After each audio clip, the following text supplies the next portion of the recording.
Thank you, Donald, and good evening, everybody. Well, Tory Brexit drama and civil war continues. Today, the hors d'oeuvre was Prime Minister's questions, and the backbench Member of Parliament for Morley and Outward, Andrea Jenkins, asked the Prime Minister this question. Could the Prime Minister inform the House at what point it was decided that Brexit means remain? Ouch, ouch, ouch. Ooh. Minister!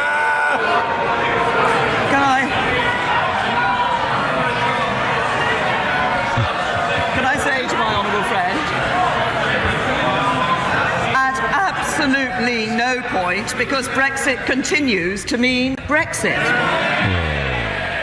Oh, dear, dear, dear. They do, I promise you, they wind the Prime Minister up at the back every morning and she just comes out with Brexit means Brexit, even when her policies mean that it doesn't really. It really means Brexit in name only. Well, if that was the hors d'oeuvre, the main course came after Prime Minister's questions, at which point Theresa May had left the chamber, and now it was time for Boris Johnson's resignation speech.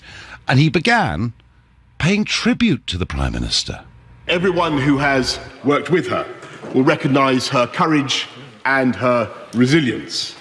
And it was my privilege to collaborate with her in promoting Global Britain, a vision for this country that she set out with great clarity at Lancaster House on January 17th last year. A country eager, as she said, not just to do a bold, ambitious and comprehensive free trade agreement with the EU, out of the customs union, out of the single market, but also to do new free trade deals around the world. I thought it was the right vision then. I think so today. But in the 18 months that have followed, it is as though a fog of self-doubt has descended.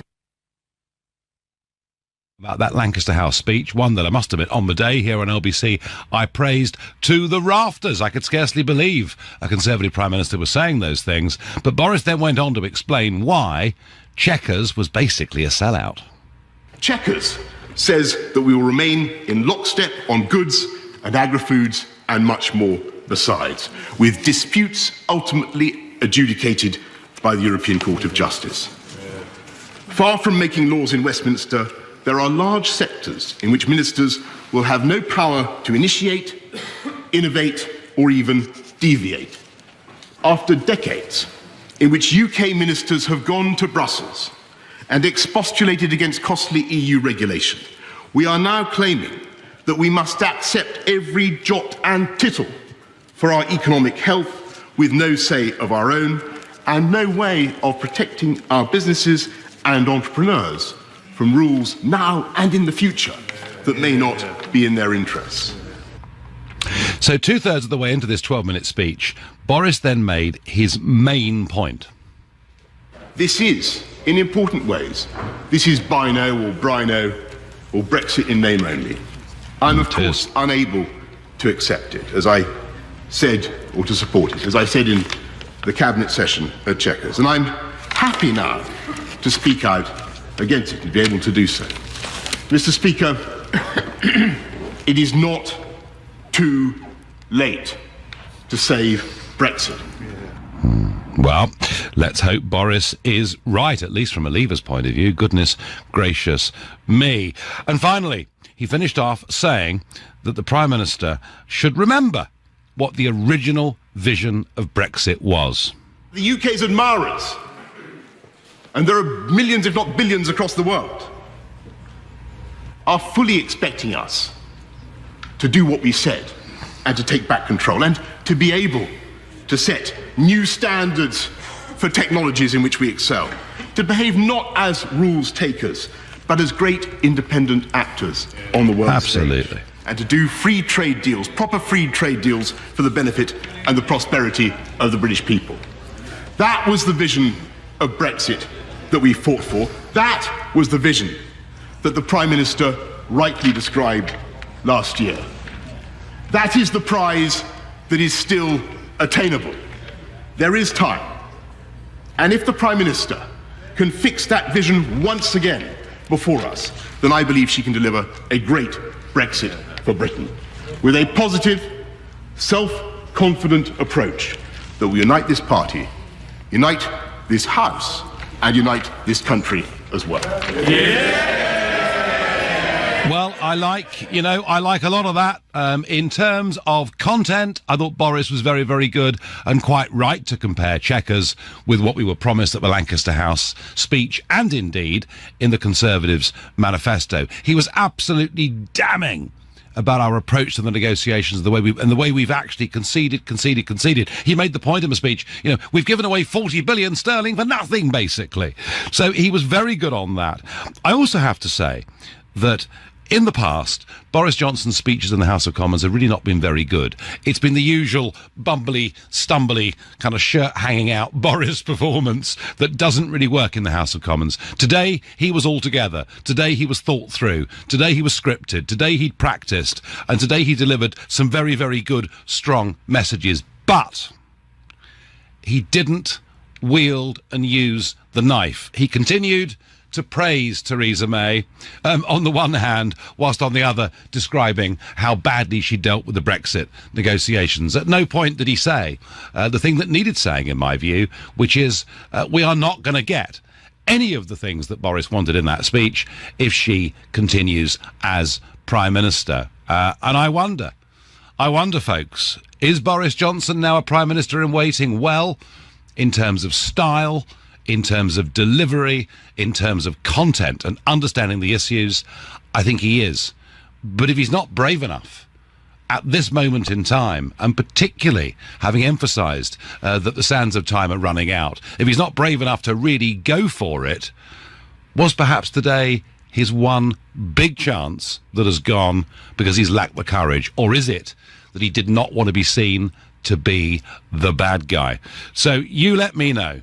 Is he now a Prime Minister in waiting? If you think, yep, I can see him there now, after this speech, I can see him at number 10, I can see him walking down the steps of an aeroplane anywhere in the world to represent us. If you believe Boris now is on the verge of becoming Prime Minister, call me on 0345 6060 973.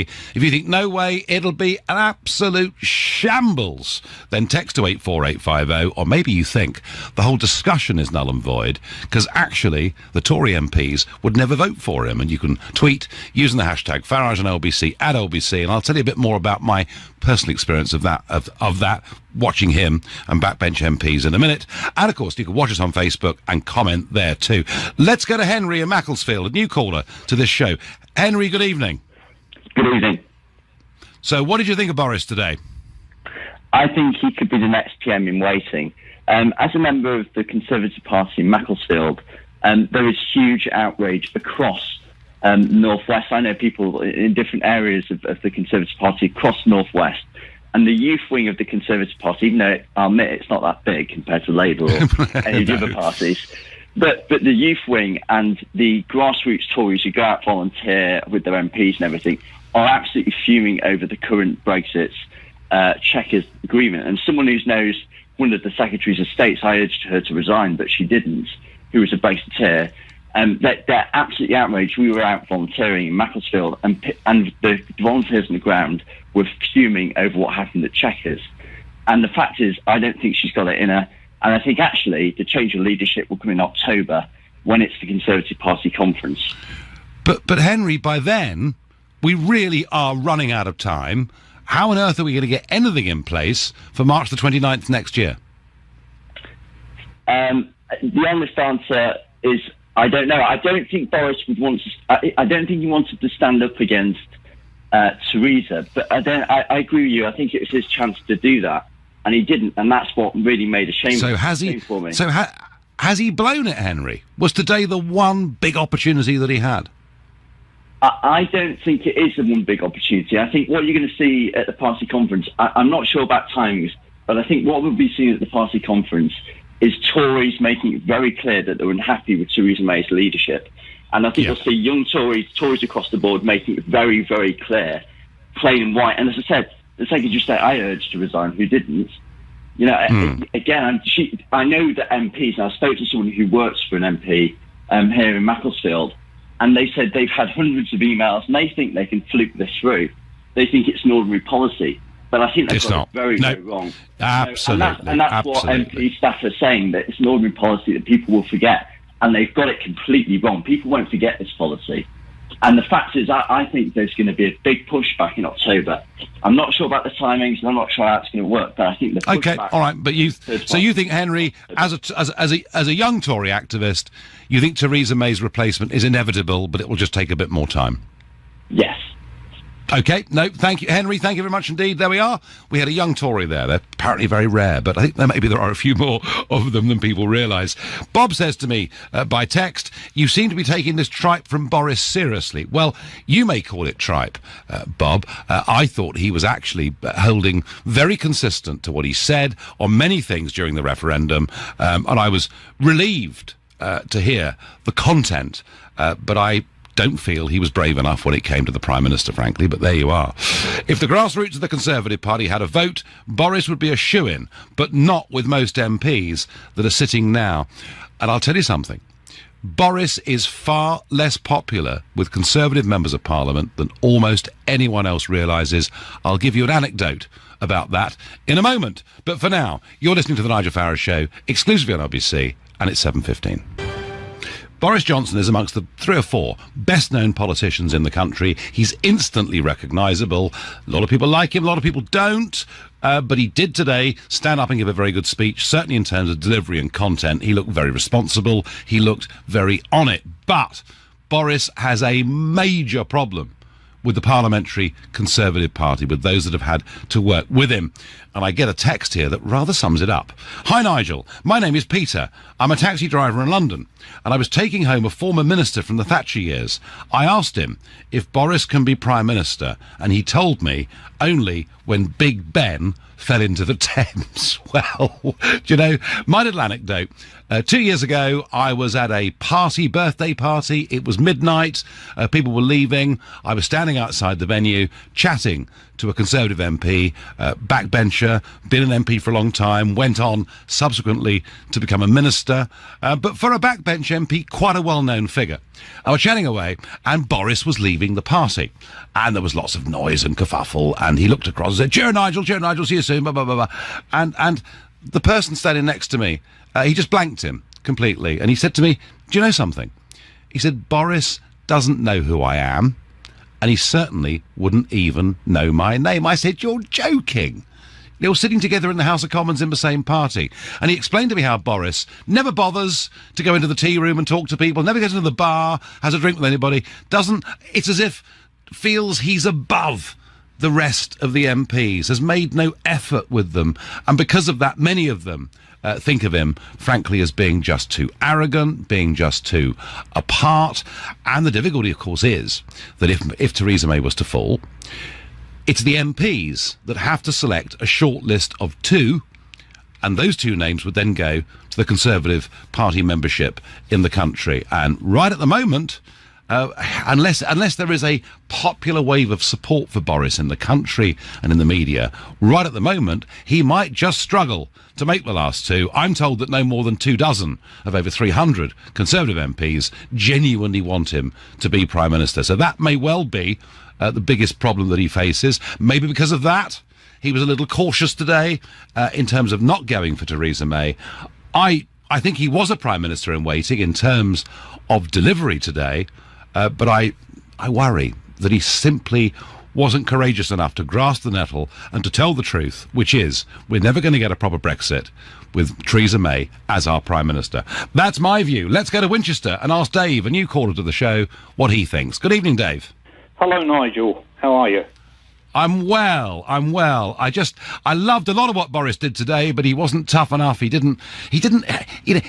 thinking Theresa May suddenly is going to get it right, having got it wrong. I was part of a group. I'm not a taxi driver, but I was a campaigner in London. I was part of a group called Cabbies Against Boris.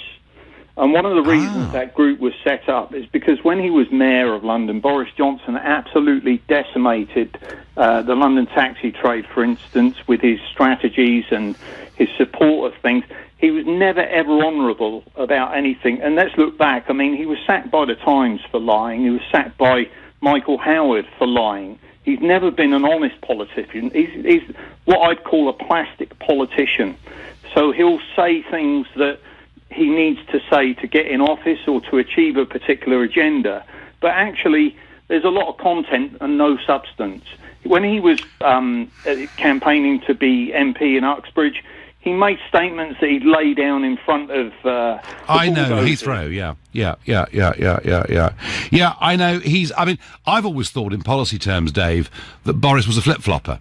You know, he would change position to suit where the wind was blowing. And Dave, I understand that, and I agree with that. But didn't you think today, when he was talking about Brexit, there was actually some sincerity there?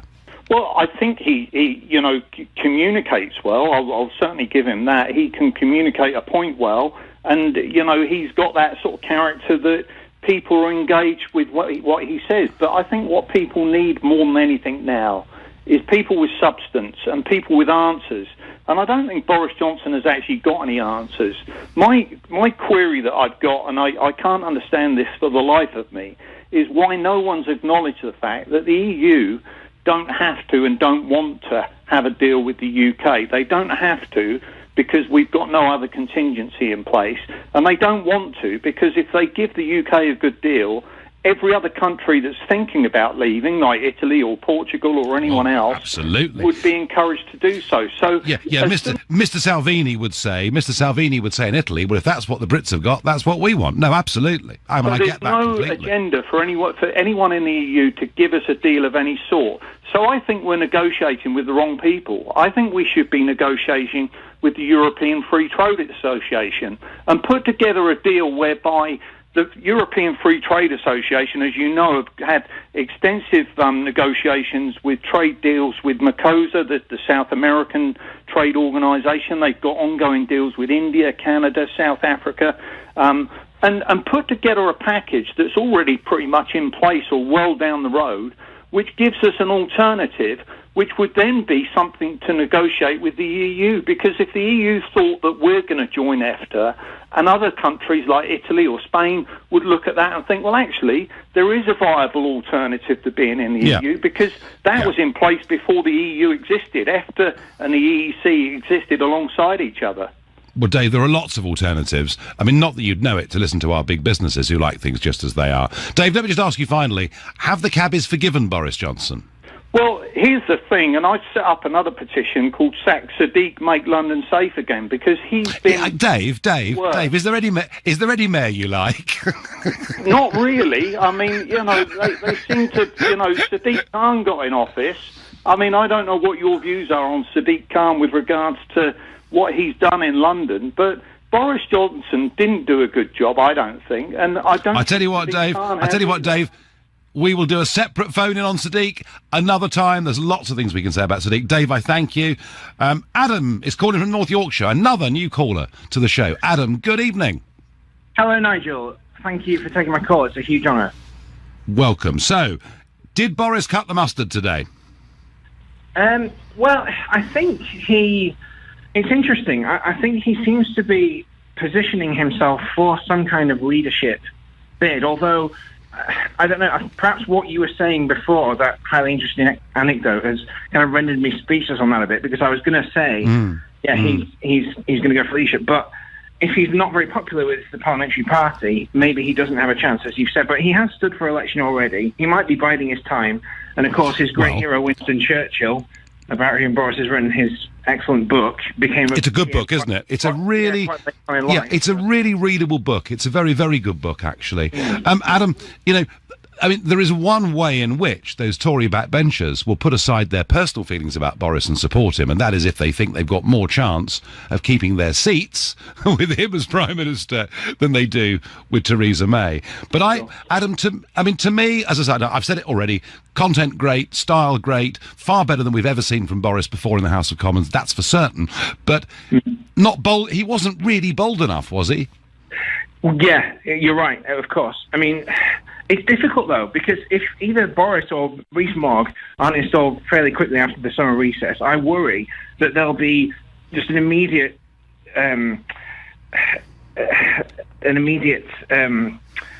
restoration of the corruption, apathy, uselessness on the part of the Tories, and that it's just going to mean that... And then there'll be a crisis, Adam. on this current course, I still think there's going to be a huge crisis, and they need to change of direction. Adam, I thank you for your call. I'm going to rattle on. The last person Barnier wants to see as Prime Minister is Boris Johnson, says Richard. Well, maybe not.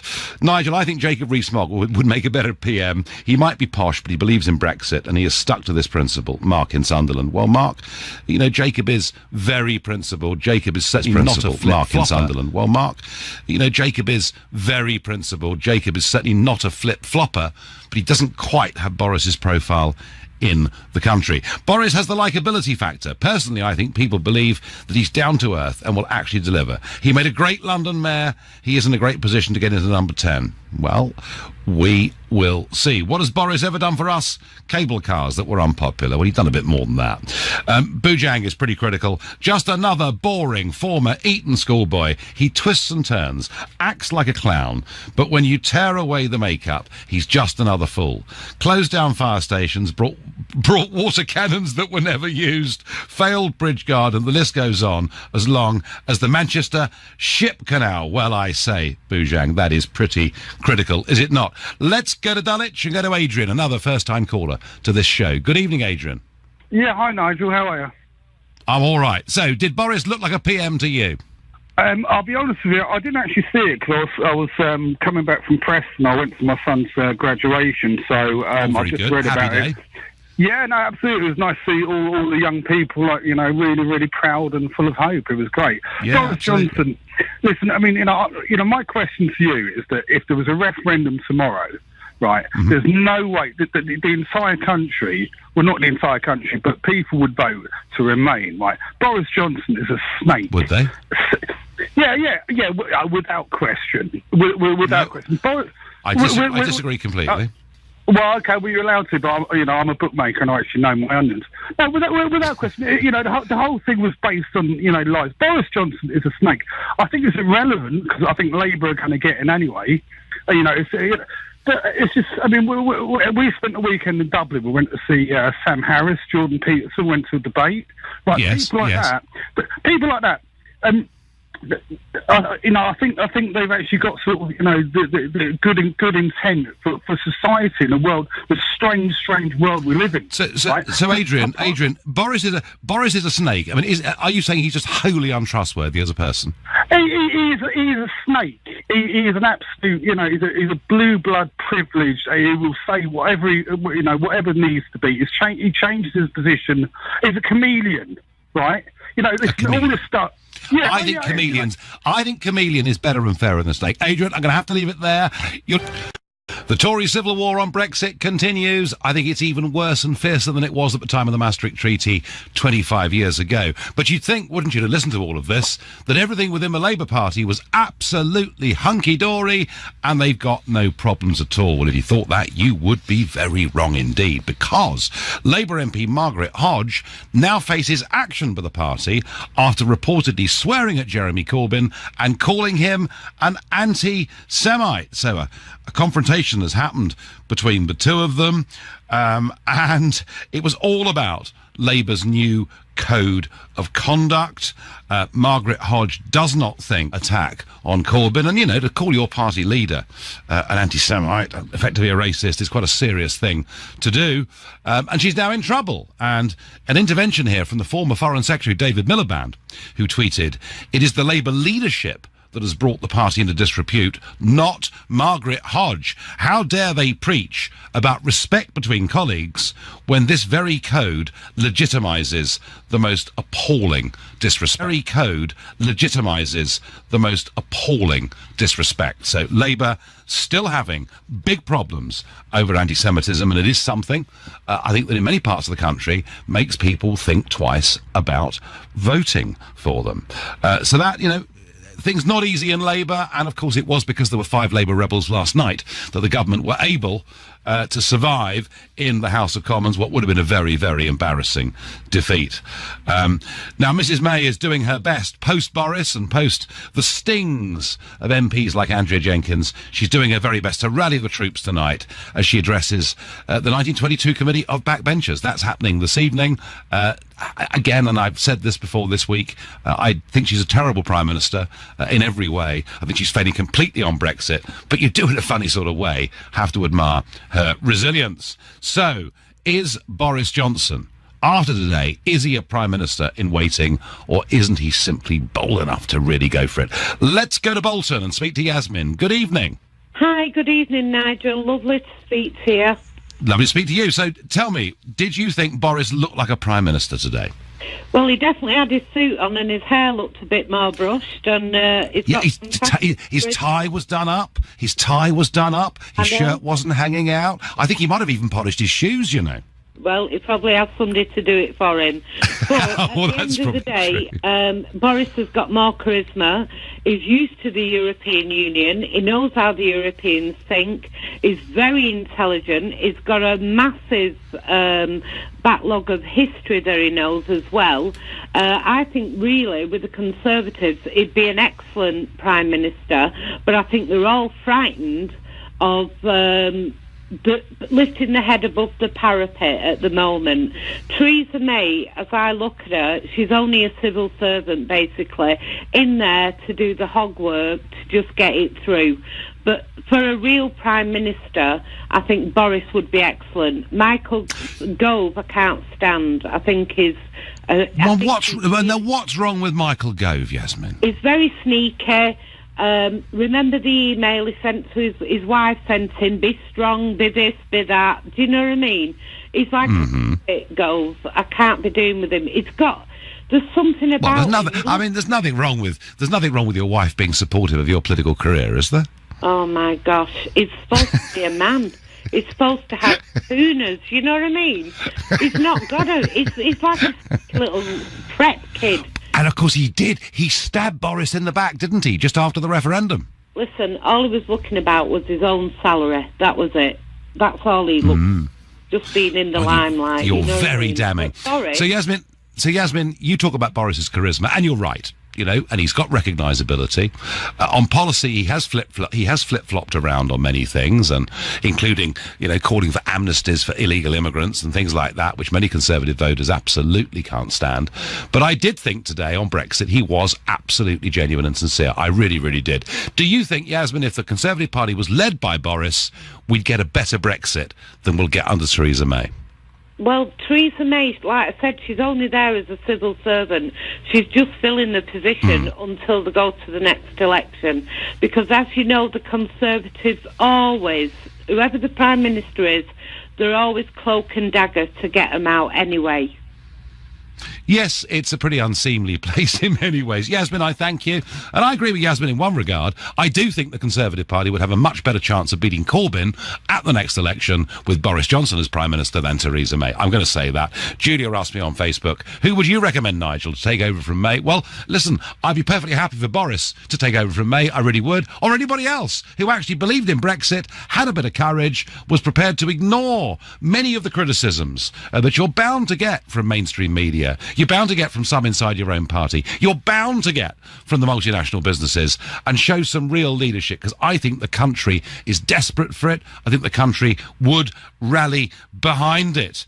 Evie in Manchester says, I thought Boris was brave to speak out against Mrs May. He, along with David Davis, might force her to understand what the public voted for. Evie, he wasn't that brave. If he'd really been brave, he'd have said, look, I like Theresa May. I've known her a long time, but she's proved she's not up to the job. Just comparing the Lancaster House speech and Chequers and saying it's all gone wrong. Yes, Boris, it's gone wrong because of Mrs May. I think you should have said so today. That's my view. Let's go to Seaford and speak to Carol. Good evening, Carol. Good evening, Nigel. Okay, read Boris. Yeah. I'm I have to say, signed-up party member of the Conservatives. I'm only keeping my membership because there might be an election for the leader. Boris would not be my choice, and the reason why is because if you can cast your mind back to when the campaigning went on, it took him a while to decide which way he was going to jump. That was the first thing. And I think he is quite a divisive figure. Lots of people do like him, but an awful lot don't. And I don't quite trust him. I would not support him. Carol, can I ask you, I mean, were you, along with 75% of Conservatives, were you a Leave voter? Oh, God, was I? I am a passionate Leave voter. I voted no the first time around. Okay. So, Carol, let me put this to you. You know, and I've made the point how unpopular Boris is within the parliamentary party, but that doesn't mean they won't vote for him, because if they think maybe, you know, he's the guy that can win them the election and more importantly, keep them their seats, because that's their main priority, obviously. If you were faced, Carol, as a Conservative member living there in Seaford with a choice of Boris Johnson or Amber Rudd, a Leaver and a Remainer, who would you vote for? Well, it's a no-brainer, but I actually think David Davis was the best leader we never had. The best Prime Minister we never got. I think he's a man of integrity. I'm very keen towards Jacob Rees-Mogg, although again he's fairly divisive. To be honest, Nigel, I'm actually in despair at the moment with it all. I see us being tucked up big time, and I can't see a way out of it. And I'm not convinced that Boris is the answer. I thought he was okay today, but he didn't go quite as far as I would have liked. I would have liked to have seen a far more robust pushback and a lot more questioning around these civil servants that have sort of taken over sneakily. Completely. I mean, the Brexit department's been bypassed, hasn't it? Carol, can I just ask you quickly? And so, all in all... Can I just ask you, Carol? Can I just ask you, how, down in Seaford, amongst your Conservative friends, you're a member of the party, how badly has the Chequers deal gone down there? It's gone down. I can't repeat how it's gone down. I've written to Caroline Johnson, our MP. Of course, she's sitting on one of the largest Conservative approvals. She's got a massive majority. I have written to her. She's written back. She says she's a Leaver. I like to hope she is, but I haven't seen any robust questioning going on.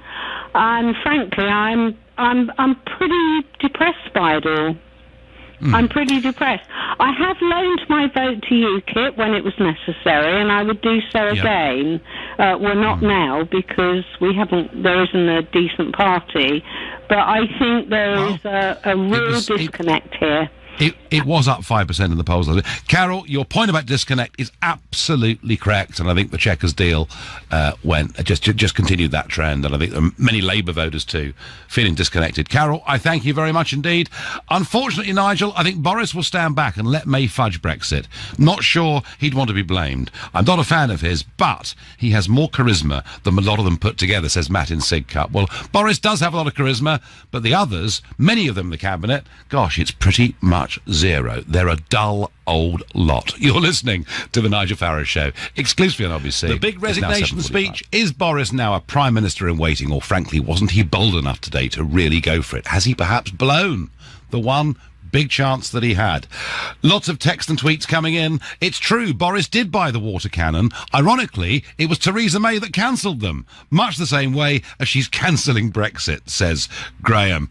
Trump did his best, I get on Twitter, to undermine May last week, to carve a path for Boris to slip in. Funny how he resigned just before Trump came. Maybe he'd had a conversation with Trump discussing a plan before he came over. Honestly, you don't think the Trump administration have conversations with British political figures, do you? Ridiculous. Tanis sums up exactly how I feel about it all. He says on Facebook, as long as the next Prime Minister is a Brexiteer, I just don't care. Get us out.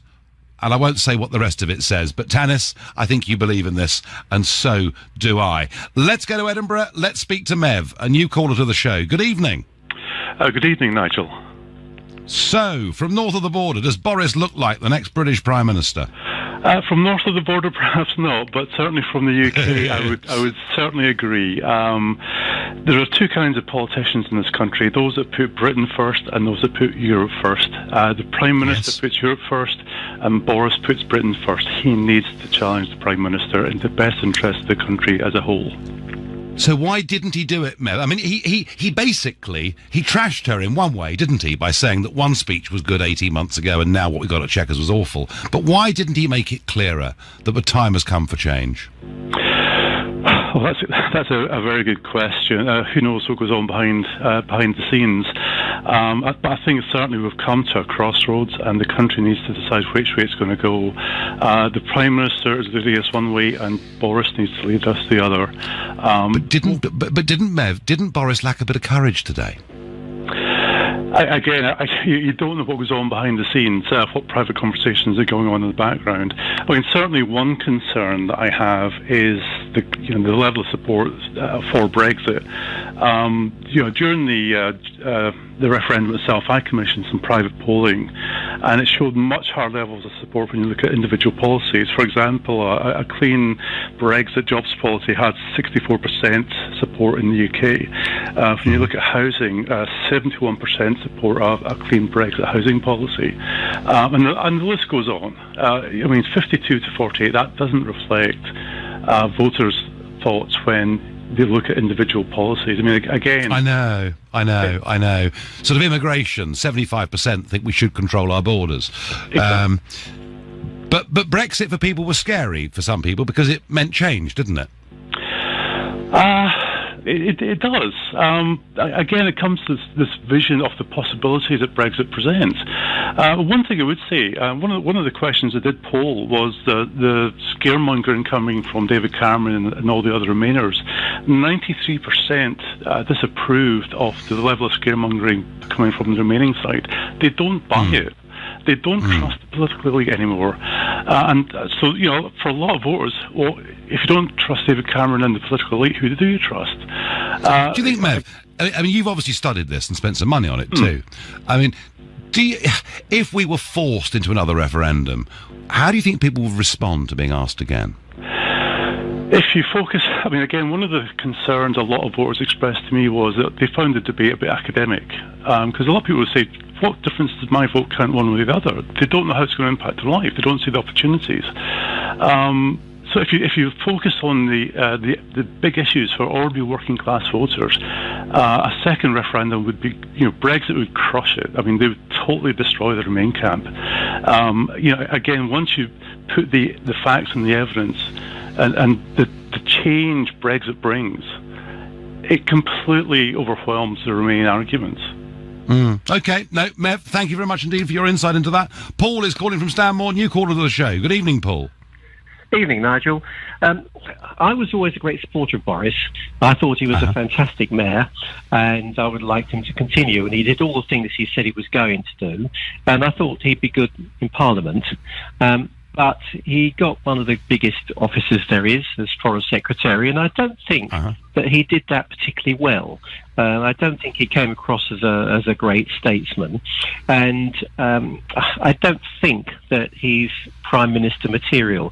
You got to think that if you want loyalty, you've got to give loyalty. Now, Boris was part of the cabinet. Boris is very loyal, Paul. Paul, he's always been loyal to himself, hasn't he? Oh, to himself, yeah. he was part of the cabinet meeting in Chequers that agreed it.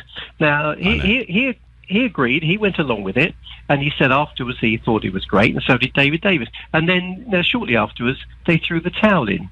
Now the question that I'd like to ask some of these. I agree that the Chequers proposal doesn't go far enough. But you've got to bear in mind the situation, the reality as it is, in that you've got a whole group of MPs when you've got a very fragile majority that are Remainers who won't support anything. So So what Theresa May has had to do, she's had to walk a fine line to find something that will go down the middle and be acceptable to both, to at least get it through. So my question to Boris and to Jacob Rees-Mogg and to David Davis and all those is, I agree with what they say, but what would they do? What is it that they can suggest that could go through? Because it's all very well saying, oh, we want a much harder Brexit, we want this and we want that. Well, it won't go through Parliament. Paul, my view is that if you had clear leadership on this, and if Brexit really did mean Brexit, not just a soundbite from a wind-up at the back Prime Minister, then you take the country with you. And if you take the country with you, it becomes easier to take parliamentary colleagues with you. Paul, I thank you. I'm going to move on. Going to go to Marcus in Stirling. Marcus, good evening. Good evening, Nigel. Great to chat with you again. Now, yes, you've been on before. So what do you make of him? Thank you for having. I think he is useless. I think he's weak. I think he had his chance when David Cameron resigned. Boris Johnson had an open goal, somewhat like the chance Harry Kane had against Croatia. Oh, and don't remind us, Marcus. We're trying to forget about it. You're great. Paul's coming home next time. Now, listen, he also is so polite when he gets up. One of your previous callers says, why is he not going for the jugular? Why is he not committed? Why is he being so nice? He's being so nice because at least 2/3 of the Conservative MPs are pro-EU. Boris is a very divisive, polarising character. Now, his background, as you well know, is with the Burlington Club. God bless him. He has connections when he was with Spectator, with people like Darius Guppy. He's kind of like the Lord Boothby of his time. I'm sure you know who I'm referring to. It's not a very flattering. It's not a very flattering comparison, but Marcus. But that aside. Do you think it's now too late for him? I think, as I said, the boat has sailed for him, Nigel. He had a chance after Brexit with all that momentum, and you know how important that is in politics. He had a chance to grasp the thistle. But I think he had a chance. He could have done it today, Marcus, I think, too. Well, he had a second bite at the cherry, and he's very lucky to have that, and he did nothing. The only thing, all your frustrated Tory voters that are phoning in saying, Nigel, I don't know what to do. I'll say this. I'll say there is another option. There is one party who are committed to a Brexit, hard as you like Brexit, and their name is UKIP. Yes, and they rallied last week very significantly. So, hey, let's see. Marcus, I thank you very much indeed for your call. I've got time for one more call. Going to go to John in Keighley in West Yorkshire. Good evening, John. Good evening, Nigel. Pleasure once again. Pleasure. So, how did he measure up today? I think he's playing a fantastic game. I think he's going to get there. I think it's slowly catch a monkey. The Tories don't like traitors. You know, they really don't. Yes, I understand that. But there isn't much time. You say softly catch a monkey, John, but there isn't much time left here, is there? Well, the world is there's going to be an election, isn't there? There's going to be an election. There's no other way around it. You're on a sector at it, and it's going to be a nightmare. But Boris is the one that could do it. Do you know something? I could also see you joining the Tory party. Me joining the Tory party? Well, yes, I do. I'll tell you what, John. You and Boris will be a winning ticket. Trust me. Well, if the Tory party was led by somebody that actually believed in the things I believe in, I might give it a second thought. But at the moment, we're miles from it, John, aren't we? No, but it's there. You've got to look further ahead. You know, you've got insight's the word I use, Nigel. You've got to, you've got to feed your mind to the future. And I can actually visualise that. All right, well, John, let's see. I left the Tory party way back, over 25 years ago, so we're a long way away from that, but thank you for the call. Nigel, there is an alternative. Andrea Leadsom. Here's an opportunity for a fiscally and socially conservative PM instead of the usual plastic neoliberal Tory. She'd make a great Brexit PM. Thatcher Mark II. Well, maybe. Bart Simpson would make a better PM, says Russell. Thank you, Bart, for that constructive suggestion. Did Boris do it today? Nearly, I'd say, but not quite. You've been listening to the Nigel Farage Show exclusively on LBC. I'm back tomorrow night at 7. At 10 o'clock tonight, it's Ian Collins. But up next, it's Clive Bull. Nigel, thanks very much indeed.